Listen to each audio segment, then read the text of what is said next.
Bingo. Well, you know, Mr. Sinclair.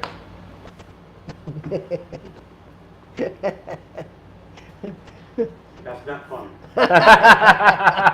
You're not I'm making still having the ear problems for last week. you're not making our engineer happy there, Oh, Scott.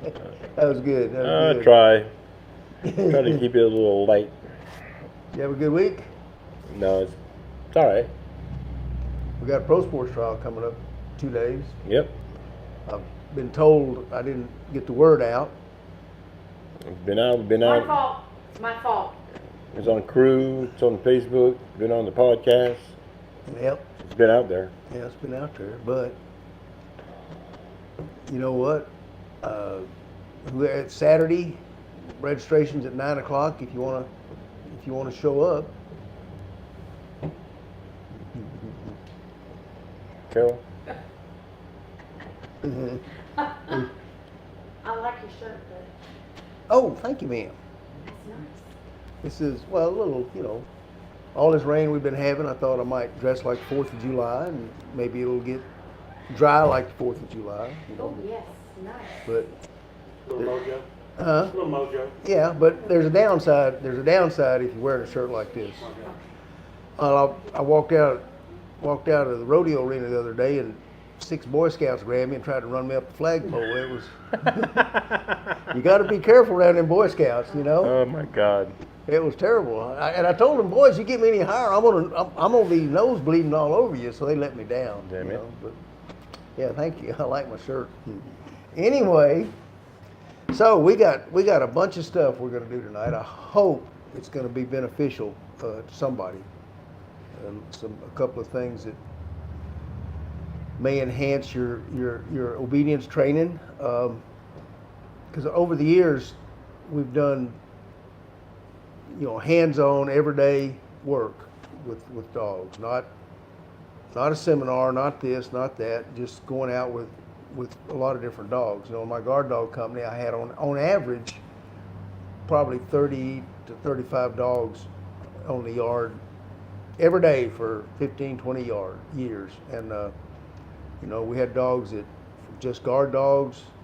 I had dogs that were in my domestic violence program that we donated to women who were being stalked.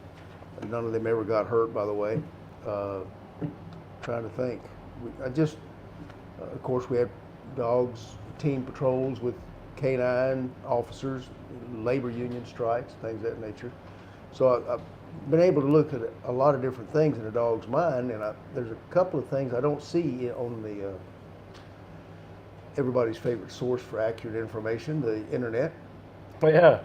The accurate source of information. Yeah. So I thought we'd touch on a couple of those. One of the things, because everyone has trouble recalling their dog, or that's one of the biggest troubles. And there's some subtle little things about the way dogs hear and the way humans act, our nature, that contribute to that. One of the things is just you get a little frustrated when you're calling your dog and they don't come. And there's actually, in my opinion, remember, all these are my theories. I'm not saying if it's somebody else, I'll tell you and give them notice for it. But my theories are, well, Scott's real good about calling his dogs. What do you do when you get mad and you calling dogs and that sort of stuff, Mr. Sinclair? Don't get mad. Hmm? Keep it inside. Let it build up and stuff it way down deep, the anger.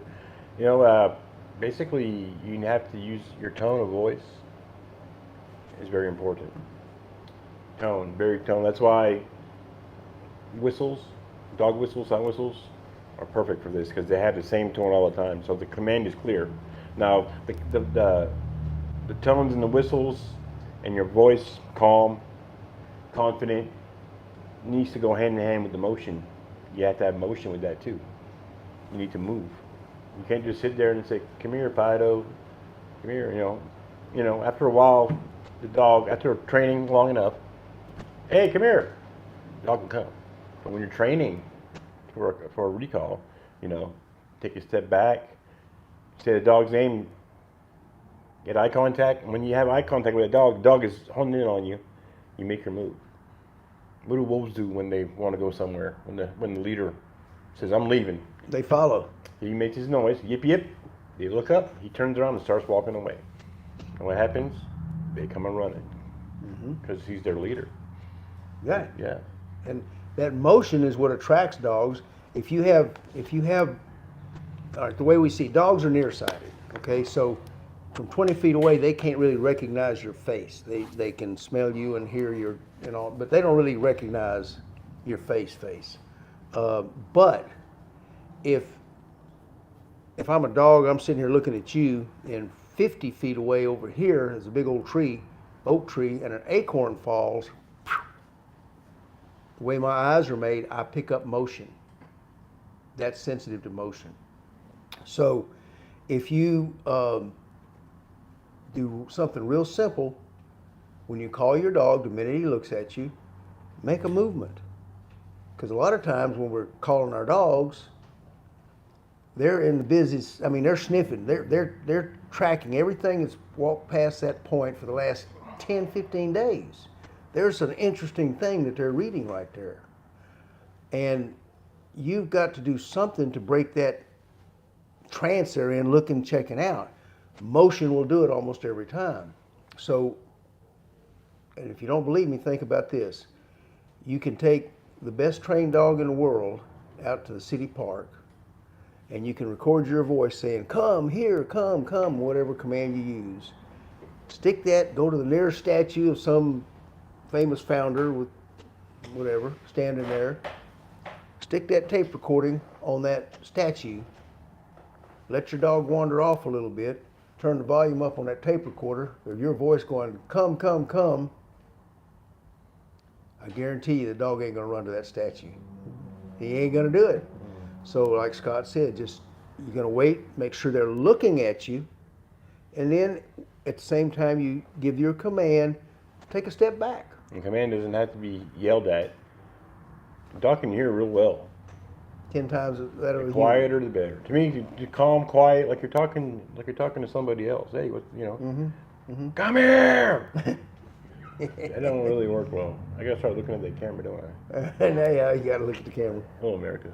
But That was smooth. that's just the way it is. I mean, that's just, I don't know much of anything, but I know that when I call my dog, he comes back to me.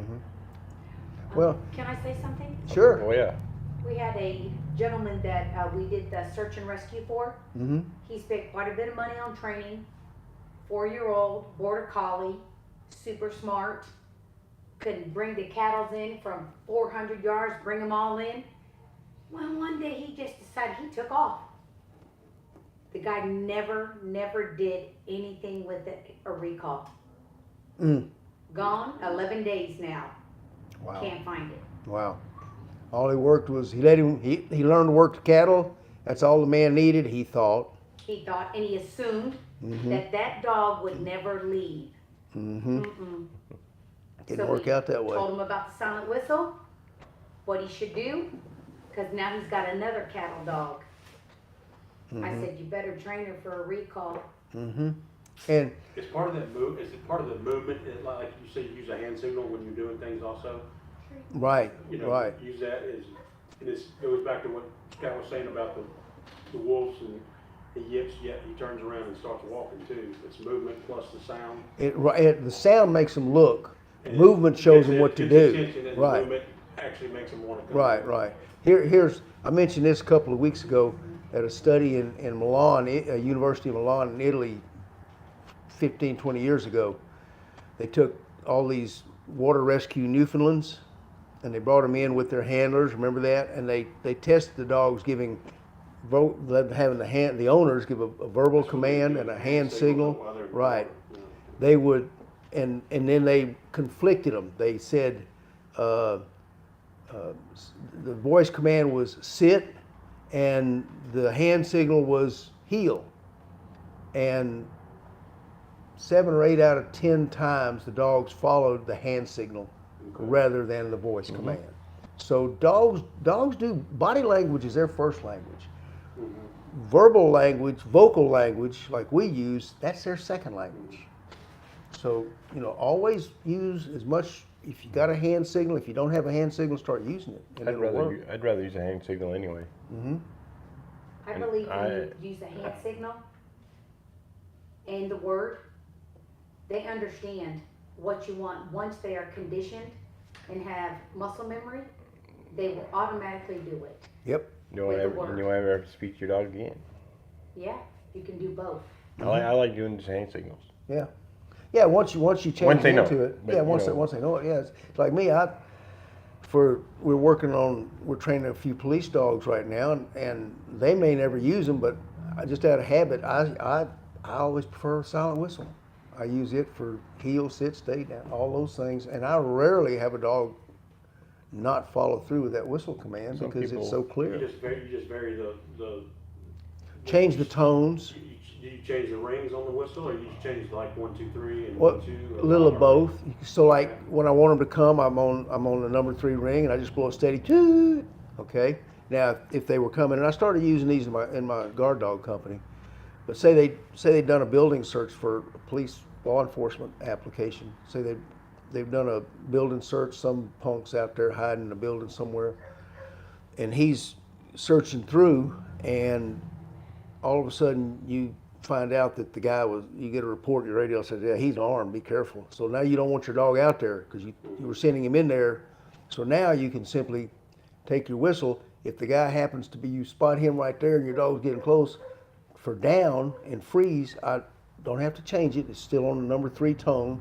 And instead of toot, I'll go toot toot. The toot means drop. It seems like it's easier to leave it on the same ring and just do vary. Right, vary yeah, you can do a short, you do short, long, short. Do Morse code. Yeah, I guess that's what it is. Tell them yeah. to bring your cheeseburger. Yeah, I guess that's what it is. Yeah, Order pizzas that way. yeah, order pizzas. Yeah, so, and the opposite of that is how about getting a dog to stay? You get a lot of people, they want to. My dog bolts out the door. For all you people who have dogs bolting out the door, here's what you do. You never take your dog on a walk by putting a leash on him when he's all excited and opening the door and go, no, please don't drag me out. You just don't do it like that. You're going to teach your dog to sit and stay. So you're going to put your leash on him. You're going to go sit. You're going to walk to the door. You're going to go sit again. You're going to go stay. You're going to open the door a little bit, and the minute he starts to bolt, you're going to slam it shut. And you're not going to repeat your stay command. Let me be this real clear. Repeating commands just teaches the dog that if he screws up, you're going to repeat it again anyway. He gets as many chances as he wants. So you're going to say, stay, start to open the door. When he starts to bolt, you go, no, slam the door shut. Okay? Open it and give him a correction with a leash. No. And you'll go, now after several no's, you'll see he's sitting there and he's looking at you. Remember, the trick to successful or efficient dog training, to get it done the quickest way, is to make the dog successful. So you don't need that many reps. Once he's successful, he gets it. So now you've told him no twice and closed the door on him. So now you still got the doorknob in your hand, and you're gonna, at the same time you open the door, you're gonna go, okay. Now, in his mind, if you teach your stay, like I'll show you how to teach a stay in a minute, that okay, that's his release command. You do that 5 or 6 times, okay, and then you'll be able to go, and he won't move until he hears the word. Okay. Yep. Problem solved. True story. Yeah, I can video it if you want and bring it next time. you can. Yep. We can demo. We can demo it if we need can to. demo, yeah. So here's the other mistake people make when they're teaching their dog to stay. If you go to the pet stores, one of these days we're going to talk about the new corporate veterinarian system. But anyway, speaking of pet stores, if you go to one of the classes somewhere, they'll put you all in the ring, and they got the little pimply-faced teenager who's teaching the class because he had 4 hours at the pet store school of dog training. And he tells everybody that's lined up, he'll say, okay, step in front of your dog and tell him to stay, and then walk to the other side of the ring. And they'll have all these puppies that are bouncing around, got no idea what the word stay means. and you'll say stay, and they'll look at you, and you'll walk off. Let's say you've got to the point where they're kind of knowing, you know, every time I move, he brings me back. Every time I move, he brings me back. That's why the classes are an hour and a half to 2 hours. He brings me back. A lot of moving, a lot of bringing back. Yeah, yeah. And finally the puppy goes, what the hell? I'm just going to wait here for him because he's just, you know. So you step out and you walk 3 or 4 steps to the other side of the ring and you turn around and the handler says, see, he got it. Call your puppy. And you go, come here, puppy. And puppy comes running and you're so proud of your puppy. And then 3 months later you call me and you say, well, I went to the classes and I can tell him to stay, but if I walk away a few feet, every time I turn and look, he just comes whenever he wants to. Well, duh. Guess what you didn't do? You taught him stay means don't move while I'm walking away, but when I turn around, I'm going to call you. So why not beat the, yeah. Conditioned response, right? Let's hurry up. Mom's a little slow getting that done. So you're looking at me, I'm a-coming. That's what you taught your dog. So when you're teaching your stay command, try this. Start off in short increments. Tell them to stay, go back 2 steps, count 1, 2, 3. You want to keep track of your distance and your time, okay? I call it steps and counts. So when you start off, you're going to go stay, stay, and you bring his treat a little closer to him every time. I want to teach him that the word stay is a good thing if his fanny don't leave the floor. And every time he hears the word stay, his treat gets closer. Why should he get up and move? There's no reason to. Give him a treat. And then you just go stay, and you don't move it. You just hold it in front of him. You go 1, 2, 3. Good boy. And then you get him where he's solid on the 1, 2, 3, and you go stay. Go back 2 steps. 1, 2, 3, 4, 5. Good boy. Return to him, okay? Now, you're at the last part. We always teach our dogs, remember, every command you give a dog has 2 parts. Every command. It's got a beginning and an end. You tell your dog to stay and you expect him to sit right there till the cows come home. It don't work like that. You've got to teach him when the end of that command comes around. That's the second part. So now he's understanding, he's staying, but you're close enough to correct him. You're going to step back 2 steps, stay, 2 steps back. Good boy, reach out. Okay, move your treat back and make him get up and come to it. He's putting 2 and 2 together, right, Scott? Get your butt off the floor, come get it. Yep. It's a release command. And when do you get your butt off the floor? When you hear that word, okay. So we've now put an end to that You just don't leave, command. you don't leave him hanging out there. Right, right. What's the proper way if you step back 3 or 4 times and you've told him to stay and he breaks that stay and wants to come towards you in correcting them and putting them back? All right, so in that case, what I'm going to, again, I want to make a dog successful. So what I'm going to do is, if they break it, I'm going to have them on a leash all the time I'm doing this. If they start to move, I want to get them before they get up. I'm watching them closely. If they start to move, I'll go, no, and just give them a little pop. Your dog understands the word no. And he knows when he hears no that he's doing something that's negative and it's going to be followed by a negative consequence. So you go, no, give it a little pop. Now here's where I do things drastically different. I'm not going to say no and walk off 27 feet and expect him to wait 3 minutes. I'm going to go no. When he plants his fanny back on the ground, I'm going to go 1, 2, 3, 4. Okay, good boy. I want to reward success. And in all the years I've been doing this, all the different techniques I've seen, heard, and learned, what I finally came down to that's worked the best for me, I'm not saying it's for everybody, but what's worked the best for me is real simple. I don't make a dog do anything. I make a dog want to do everything I ask him to do. And that's, you know, it's worked pretty good. So, what do we think, Mr. Sinclair? We want to go into the tough stuff? Yeah, we can do that if you like to. We got a big brouhaha going on some message boards, Facebook pages, I don't know what you call them, about sport dogs and protection. I've been seeing there's a lot of people apparently, you have a lot of protection dog trainers that are training sport dogs and don't even realize that they're really training protection dogs. And they're saying in good faith to their customers, I'm a sport dog trainer because I do all my training in a suit, for instance. I don't have a sleeve for the dog to get sleeve happy, right? Exactly. So Then if you're getting the dog sleep happy, you ain't doing it right. you're not what? You're not doing it right. Your presentations are wrong. You're using the sleeve as a buffer. It's not a tug when you're trying to teach a dog obedience during bite work. The Right. sleeve is a tool, but it's like any other tool. You got to use it properly. You know, sleeve happy, suit junkie. You get suit junkies too. You know, Mm-hmm. you can break this. That's why I think you need a balance of both sleeves and suits.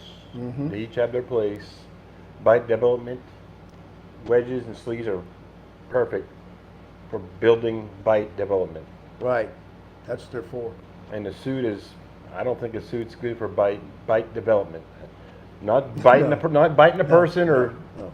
biting, just getting the bite, full mouth bites, stopping the typewriting, you know, but it has to be used the right way. Yeah, and if Oh my God. yeah, if you worried about the, if you want to know if your dog's a jute junkie or not,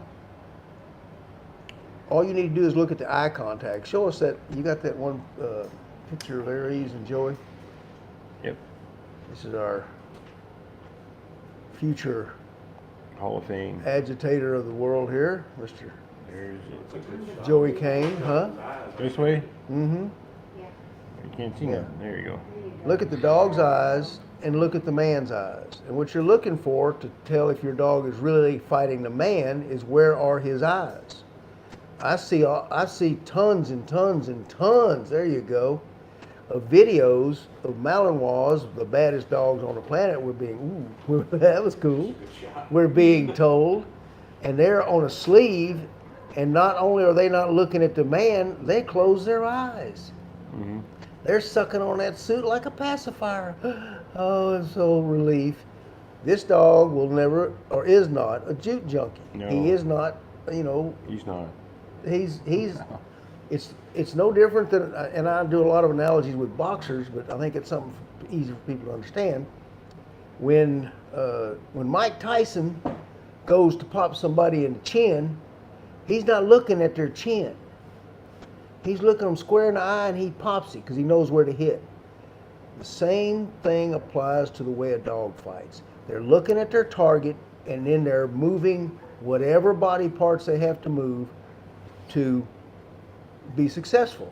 If you look at dogs fighting in a pit, the one's going to go in and one's going to go in and they're not going to go straight for the other one's throat. Most dogs are going to go for the other dog's legs to pull him back and disable him. If you see pictures of wolves in the wild fighting, you're going to see the same thing. They take out the extremities. So the same thing applies, I believe, to a good guard dog or an excellent personal protection dog.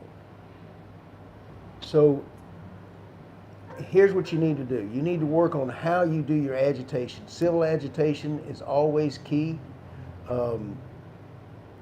If you're doing that, your dog is never, this sleeve is never going to be the target. Think about it this way. When dogs are learning to fight, just like if a boxer's learning to fight, I'm looking at a man and I have to have this whole man in my view. I have to be aware if he's throwing a jab, if he's throwing a hook. You gotta watch shoulders too. Yeah. You gotta watch shoulders and everything. Yeah, Troy's right. You're watching the shoulders to see what's fixing to come at you. You have to watch the whole picture. So you have a dog who's been trained not to look at the man, no civil agitation. Just a target. He's just right. He's just targeted his sleeve, and people will tell you, the people who want to say they're training protection dogs versus sport dogs, they'll say, your dog will chase the sleeve if I throw it on the ground. Yeah, if you throw it over there, he might.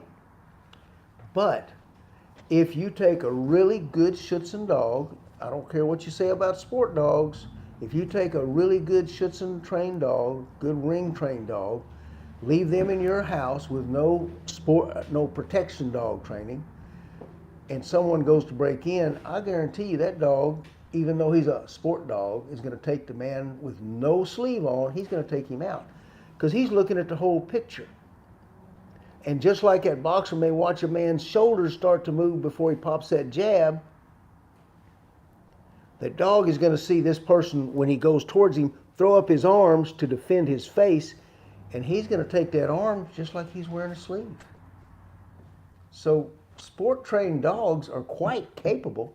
Now, they may not attack on command and some of these other things, but don't ever think they can't take something out. And if you'll teach them the commands, and this is a big difference between, again, all of dogs'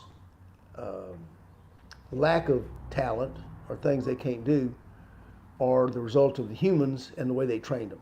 The dog already knows what to do, Yes, the dogs know what to do. but you got to bring it out of them Yeah, as the way you see fit. right.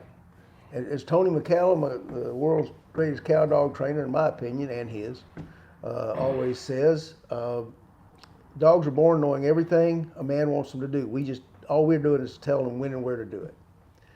And in our attempt to communicate to them when and where we want them to do it, we screw up a lot.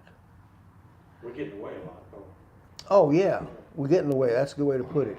And the biggest difference between sport I'm real good at that. and getting in the way. I am, man.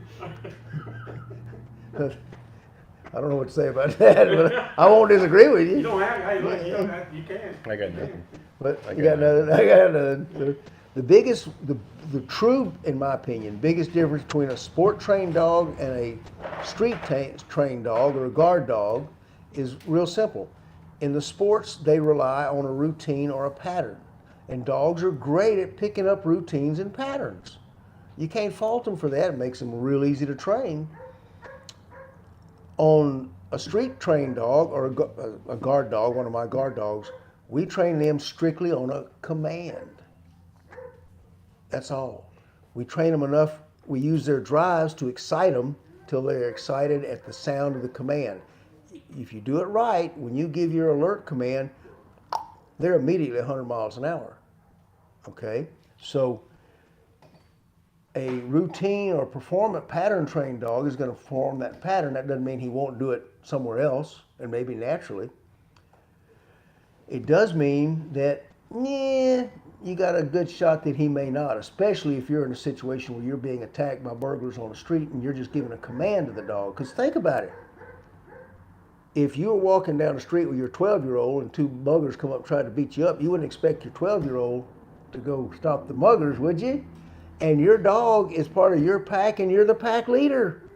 You hadn't taught him anything different. So why should he jump in there? He's looking to you because you're the pack leader. That's why you have to train and teach them to work on commands if you want them to protect you on the street. Simple as that. Yep. But, going back to the eye contact, you get them the bites worked out and you start working them suits and sleeves. The dog's watching your movement. Mm-hmm. You can tell which dogs they're looking for a sleeve. Yeah. You can Oh, yeah. Oh, Lord, yeah. You can see. And some dogs will watch, come in and take a bite, and he's looking at you all the time, and you're pulling him and you're eyeing him down, and that dog doesn't take his eyes off you. You slip the sleeve, what's supposed to happen? Yeah. They spit it out. Is that because of repetition, the way they train? That's over just and over again? It's just to me, what that is the dog is a fighter. He's a competitor. He wants to win, and once he wins the fight, there's no reason to have that sleeve in his mouth. It's over. Right. He won. Right. And the more Joey knows, the more you fight him, some of them dogs will light up and they don't want to lose. They're gonna spit right. and bite harder and pull. And the minute he goes limp and drops the sleeve or slips the suit off or whatever, the dog just stops. And that's what we breed for, like with our Western Shepherds, But there's,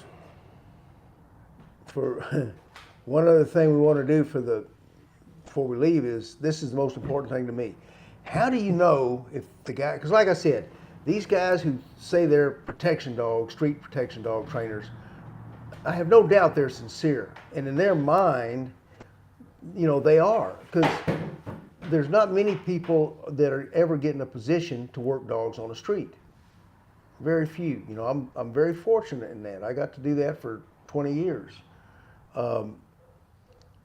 So what happens is people get into dogs, they get into the bite work, and they're learning from other sport trainers, and these guys all have their own theories about how a fight on the streets will go down, and they train from their theories. Rarely do you see anything happen with a sport trained dog after the bite. You never hear anyone talk about the fight. Let me tell you, if your dog bites somebody who's high enough or mean enough, there's going to be a fight. And the sport trainers are not going to train the dogs to survive a fight. That's one thing. But how can you tell if the person you're bringing your dog to is truly a protection street dog trainer versus a sport dog trainer?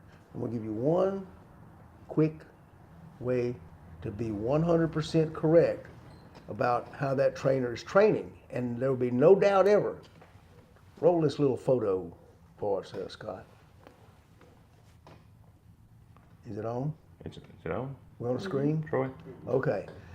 So a lot of the guys, protection sport trainers who think they're doing protection work, they say they are street work because they don't use a sleeve, they're in a suit.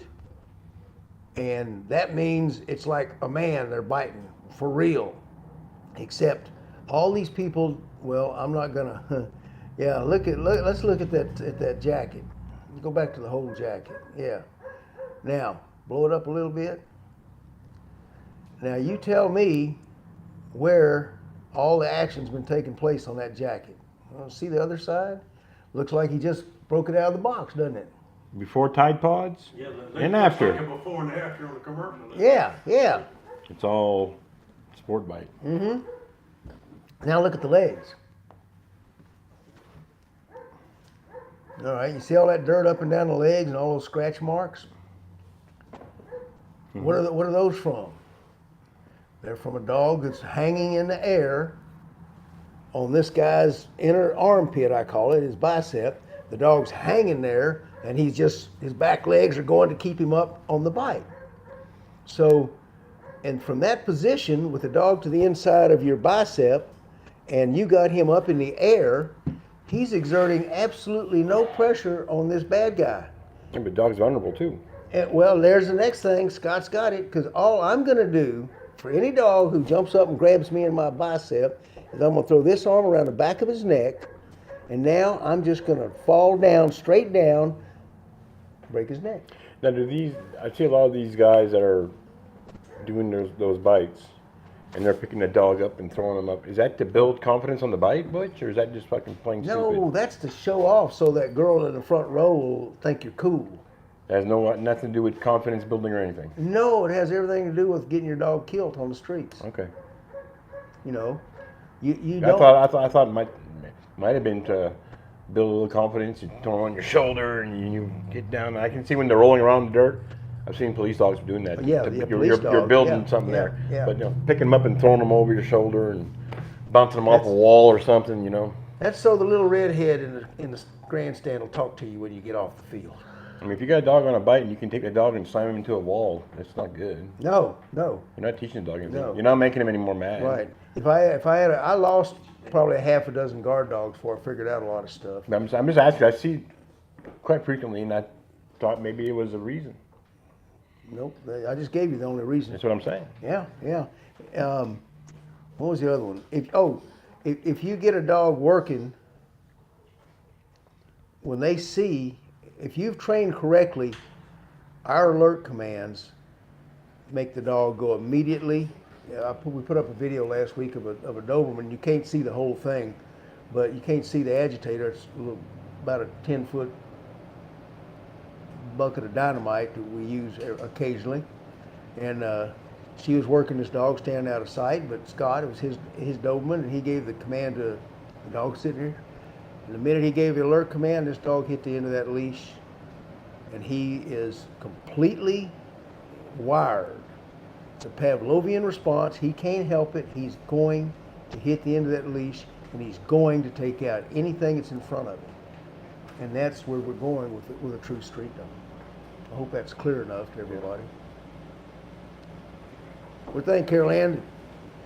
Make you ask more questions than it answered, or did it answer any? I can't tell because you guys got my phone. Oh. Are y'all done with it? Talking about in your head. Oh, I thought you didn't have out for reading the questions on the phone. As you may not have noticed, I've learned to be very clear in my speaking around here. I have to make sure. Oh, there you go. Ian, there you go.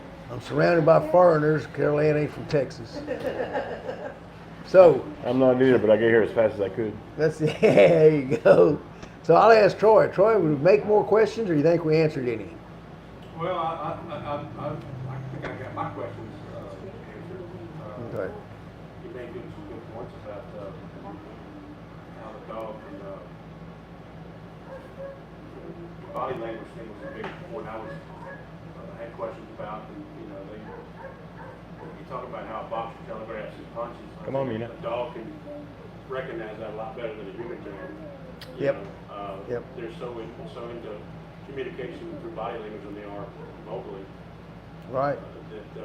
I still don't think we understand half of what they know. No, we don't. I don't think we ever will. Nope. But, so yeah, I mean that's you made some good points about that. So. Oh. So yeah, I don't know what questions our audience has. We're still working on getting an extra device in here to get our questions answered on the chat. But Yeah. Carol Ann's going to them right now. Yeah. For now, for now, anyone, if you have a question as you watch, please make comments. We'll answer them next week if we don't get to them this week. Go ahead and plug And it Saturday again. Real quick. Yeah, and I did forget we were going to show you the buckle again, the trophy buckles, but we're still trying to have that pro sports trial that we scheduled, I don't know, a year ago, something like that. So we're going this Saturday. If it rains, the handlers have already been informed. They just need to get between the raindrops, dodge them as they're falling. But we Is that were, extra points if they can do that? yeah, you get extra points. The drier ones will get, yeah. So we'll start it. If you want to register to get in, if you think your dog, if you want to get him evaluated and see how he does, written score sheet, you'll get it written, you'll get it presented. We have a meet tomorrow. Oh, Here? yeah. Okay, what time? Meet and greet, officially we start around 4, but we'll be here all day long. We'll be training. Daryl Thornton, our judge, will be in from Mississippi first thing in the morning. Okay, about So 9, 10? 9, 10 o'clock, yeah. Okay. Let him sleep in. He's won't be getting in till 2 or 3 in the morning. So And say around 10 somebody by o'clock. the name of Little Blossom wants to talk to Scott about the Dobermans. All right. Okay? Right now or later No, on? later. Okay. Anytime. All right. Just drop a line. He don't know much, but y'all can try. Yeah. I never claimed to know anything. I just show you what I can do. What else we got? Joe, you think anything? Not a lot. Mina, you ready? No? She want to come on. Okay. So, Okay. but anyway, we got our meet and greet tomorrow night, Pro Sports Saturday, and hope to see everybody there. Turn out. Start the bite work at 1 o'clock. Welcome to come out and watch. Yep, come on out. I got plenty of sleeves to put on if you want to try a bite or two too. Yeah. In between. Yeah. We need a bloopers reel. Anyway. Yeah. No. Are you gonna come up here? He's waiting for you. You want to come up? Oh, she said for you to read it. Oh, bring it over here. I'll read it for you. Here. So Mina wrote us something here. This is what Yeah. Nina wrote. That's what she said she does. She said what it takes to get a dog to bite, because she Mina, This is our she agitates. 10-year-old agitator. You want to come up here? Come on up here. Come on up there. Hey, man. Come on. Go. baby. I mean, she puts on a sleeve, and we got a jacket coming, suit coming in, but she actually, this is what she wrote. What it takes. Can you read that? I can't read that. When I take bites from dogs, I give them eye contact, and I really try as best as I can to get that dog going. There you go, Yep. folks. That's a 10-year-old. And with that being said, what's it all about, Mina? All about the dog. All right, y'all. There you We'll go, see you next folks. week. Go. See you guys. See y'all Thanks. Saturday, hopefully. Hope we see you Saturday. Good job, kid. Good job. Very good job.